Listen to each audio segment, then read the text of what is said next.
Lighting up Evansville's historic district. That's the goal of one organization that's working to install new lighting downtown. Eyewitness News' Brandon Bartlett is live tonight in our newsroom with more on this. Brandon? Well, Shelley, there have been some concerns raised about security in the historic district at night, and officials with one organization say that installing a new type of light should help out. And some of those new lights were turned on just last week. So we're just trying to get money to do more lighting in our neighborhood for safety reasons, walkability, lighting.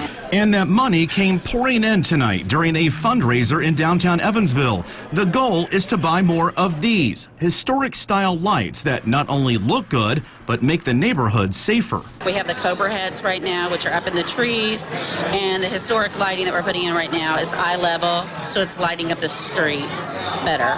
2 new lights were just installed and turned on last week here on Southeast 2nd Street. But the hope is to raise enough money to install more of these lights all up and down the street.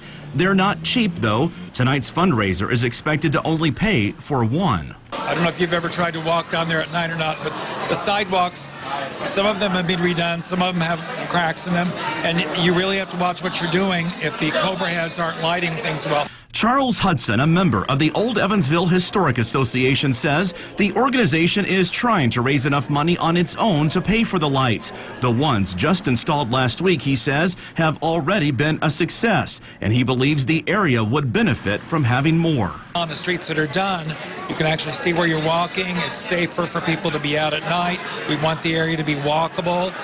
We want it to be pedestrian friendly. We want tourists to be able to be there at night. So it's both for accessibility, safety, and to be more historically accurate for the neighborhood. And organizers tell me because the lights are so expensive, they plan to host more fundraisers soon in hopes of buying more of those lights. Live tonight in the newsroom, Brandon Bartlett, Eyewitness News. All right, thank you, Brandon.